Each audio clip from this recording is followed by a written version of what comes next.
So time in the end, how did Collingwood get your signature? Yeah, it was a pretty long process. I've had a lot of contact with footy clubs, from back when I made the decision to choose basketball in under 16. So yeah, it was a long process, and really thankful that Collingwood showed a lot of interest for a long while now, and a lot of other clubs as well. But at the end of the day, formed a pretty, special relationship with Bucks, and obviously Scotty Pendlebury having a similar path and background to me, and obviously spent a few years away from home and overseas in Serbia and the States, and Collingwood allowed me to stay at home and with family and around friends, and they were the big deciding factors in the end. Tom, you grew up very Collingwood too. Did that help? Yeah, it did. I wasn't, a die-hard supporter, but yeah, I was. My brother's pretty big Pies man, so yeah, it definitely was a little factor, but yeah, it definitely goes without saying that the other things were more important, and I guess that's just a little bit of icing on the cake.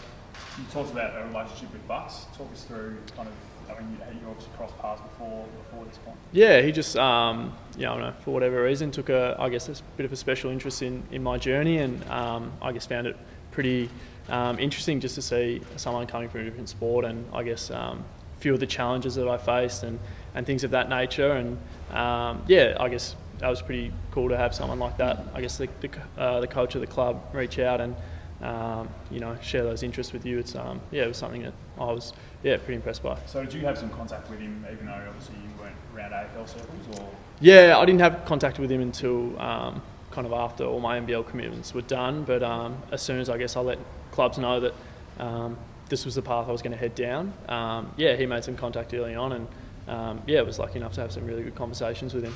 And you're confident you can have an impact straight away? I mean, when you sort of target your first, game in the VFL, and then hopefully push it to senior selection? Yeah, that's the goal, obviously. It's kind of, all unknown today, and obviously my first day, so we're just kind of figuring things out. But, that's all unknown at the moment, and, I don't know, and I don't think the club really knows how everything's going to go, so, I don't even know what position I'm going to play. So, it'll be some small steps to start off with, but, I'm confident that the club's going to put me in the right position where I can, get everything off in the right step and, hopefully make an impact. Just on that, a lot of Category B rookies are people that haven't played a lot of footy before, but you're a bit different because you were an elite junior. So do you feel it won't be that long before you pick up all the strategies and that again and can get going?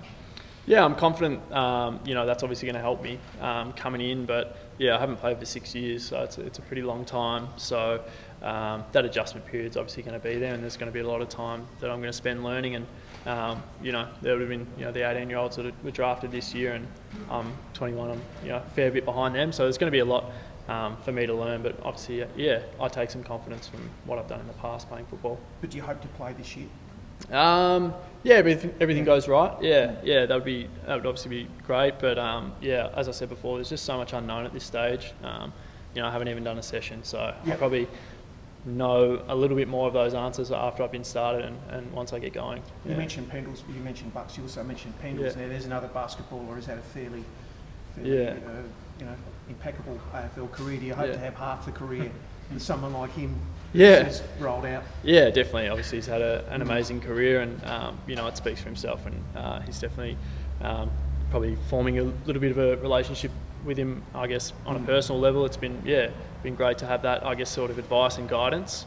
I'll lean on him as much as possible. And as far as expectations, I'll have expectations on myself as a player, but at the moment, I'm just kind of looking forward to getting started. It's going to be a long journey, and hopefully, if I put the right work, the work in, and hopefully it'll all pay off for me. You're an elite sports person. You have goals and everything. Do you look at Pendles and go, I wouldn't mind sort of following his path? I guess sort of what the path he's taken and what he's achieved. Yeah, definitely. He's someone that I look at and obviously idolised growing up. So to look at him and see what he's done, it's definitely something that I definitely draw a lot of inspiration from that. But also, I guess, I have a different skill set and I'm a different person to him. So, I probably have different strengths to him and he has different strengths to me and weaknesses and things of that nature. So, just trying to work on all those things and see where it takes me. But if I put in the work, it'll hopefully pay out. Just don't grow the dreads. Thanks, Rog. Can you talk about the decision to perhaps when it kind of came a tipping point when you stepped away from basketball, obviously in the national setup? So you know, you're playing for your country, and then you obviously made a decision to step away. I mean, what was the driving force behind that? It's probably been something I've thought about for a few years now, and as I said before, I made the decision when I was 16. I went to the AS, and very fortunate to have the opportunities that I did playing basketball, and it kind of was a long plan for me, and I knew around the time that if I wasn't going to be on the cusp of probably Olympic selection around 2020, that that was my goal, to go to the Olympics, and if I wasn't going to make 2020, the next opportunity would be 2024, and just with that age demographic, you know, if I didn't make that team, it was going to be hard for me to come back and play football at that stage and probably get the career I wanted out of football. So yeah, a lot of it came down to that, but I mean, I spoke in depth with a lot of the people that I trust and really valued, you know, their input and suggestions from basketball, and yeah, definitely made a decision with a lot of help from people that have, you know, provided a lot of support for me along the way. What are your strengths as a footballer? I don't know at this stage. It'll be interesting to see, but I mean, when I played at the under-16 Carnival, always my overhead mark, and I think hopefully yeah, some decision making and disposal hopefully lean my way, but yeah, as I said, at this stage we'll see what happens. It'll be yeah, I really don't know where I'm at the moment, so it's going to be really interesting to see how this sort of next few months goes as I settle in, and yeah, I'm really excited for it. Bit of an intercept marker maybe. Yeah, hopefully, yeah, it's definitely something that I could see. I had the attributes for that sort of position, and I know there's obviously been like Tom Duday at Adelaide. He was a basketball player. I actually played against him. You know, similar size and that kind of thing. But yeah, as far as all that stuff, yeah, I'm sure the club's going to put me in a position where they think I'm going to succeed. So yeah. And did the fact that guys like Tom Duday and, you know, Hugh Greenwood at Adelaide as well, yeah, did that sort of, I mean, give you motivation that it is possible? Yeah, definitely.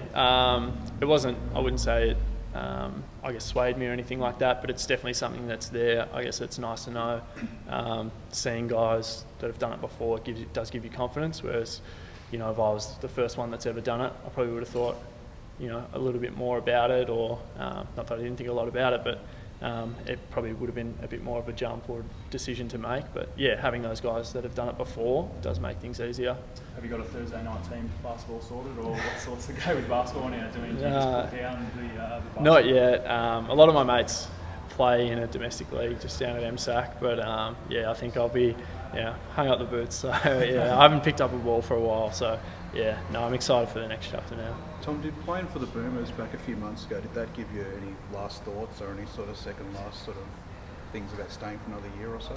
Yeah, definitely. I actually, yeah, going into that, obviously didn't think I was going to make that team, and then got the call from Andre and Adam Caporn, and obviously jumped at the chance to go. It's a, you know, you never knock back the opportunity to play for your country. It's something I'm really grateful that I got the opportunity to do, and I guess having that opportunity and then coming back, yeah, it definitely did make me think about things again, and I guess being away from that environment for a few years and then being reintroduced to the national team environment, it's a pretty special, you know, feeling, and one that I guess, you know, anyone that's been a part of that group will tell you what it's like and what the experience is like. Obviously travelling the world and, you know, all that kind of thing, and forming great relationships. But yeah, it definitely made things hard. But in the end, decided that I knew that this is what I wanted to do. So yeah. And what's going to be the biggest physical adjustments, do you think? Like, what's your running endurance like? What's some of those sort of gut-busting stuff like for you? Yeah, I think, yeah, definitely the physical aspect of the game is going to be a big challenge, building up that endurance base, which I've been working towards. But yeah, as I said, I'm confident that the club's, you know, that's a big reason why I chose the Collingwood Football Club, is I know that they're going to be able to put the foundations in place to help me get there. And yeah, so endurance-wise and obviously physically, hopefully bulk up a little bit. Yeah, but I think I've got this time now where I'm, I guess, coming in a little bit different to a kid that's been drafted. I've come in at a different stage. So I think I've got a little bit of an advantage. So I'm coming in mid-season, I can see how things work, and you know, hopefully hit the ground running for pre-season. You talk about Collingwood, you know, why you chose Collingwood. How many clubs, how many AFL clubs was seriously interested in you? Yeah, there was a number. There was, I mean, over the years there was a lot of clubs that reached out, and something that I guess I was very lucky to be in that position and situation that teams thought of me in that way. So yeah, I'd say there's at least probably 10 or 12 clubs that reached out over the past few years that I've been playing basketball.